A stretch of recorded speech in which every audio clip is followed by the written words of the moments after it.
ସମସ୍ତଙ୍କ ଆଖିରୁ ଝରୁଥିଲା ଧାର ଧାର ହେଇ ଲୁହ।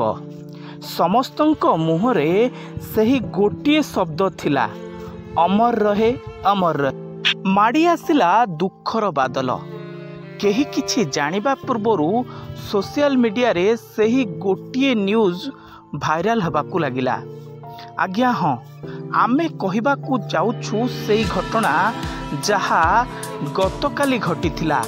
ପଟ୍ଟାମୁଣ୍ଡାଇ ବ୍ଲକ ନୀଳକଣ୍ଠପୁର ପଞ୍ଚାୟତର ସରପଞ୍ଚ ଜ୍ଞାନରଞ୍ଜନ ଖଣ୍ଡାଇଙ୍କର ମୃତ୍ୟୁ ଘଟିଛି, ଯାହା ସାରା ଅଞ୍ଚଳରେ ଏକ ଶୋକର ଛାୟା ଖେଳିଯାଇଛି।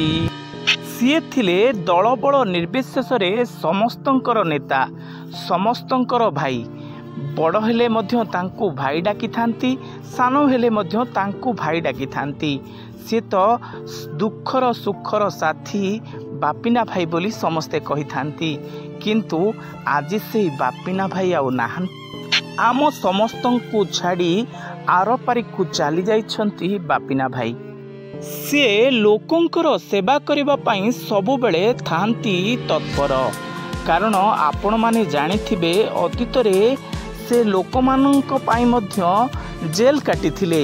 କାରଣ ସେ ସବୁବେଳେ ଗରିବର ସାଥୀ ବୋଲି ସମସ୍ତେ କହିଥାନ୍ତି।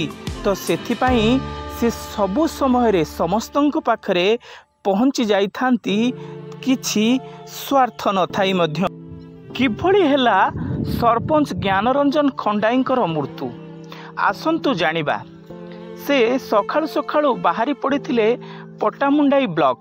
ପଟ୍ଟାମୁଣ୍ଡାଇ ବ୍ଲକରେ ନିଜର କିଛି କାର୍ଯ୍ୟ ସାରି ବାହାରିଥିଲେ କେନ୍ଦ୍ରାପଡ଼ା ଅଭିମୁଖେ। କେନ୍ଦ୍ରାପଡ଼ା ଅଭିମୁଖେ ତାଙ୍କର ସାଥୀ ଓ ସିଏ ବାହାରି ପଡ଼ିଥିଲେ କେନ୍ଦ୍ରାପଡ଼ା ଯିବା ପାଇଁ। କେନ୍ଦ୍ରାପଡ଼ା ଯିବା ରାସ୍ତାରେ ଅଚାନକ ତାଙ୍କ ଆଗରୁ ମାଡ଼ି ଆସିଥିଲା ଗୋଟିଏ ଗାଡ଼ି।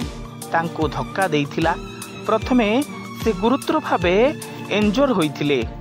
ତାପରେ ପଟ୍ଟାମୁଣ୍ଡାଇ ମେଡ଼ିକାଲରେ ପହଞ୍ଚିଥିଲେ।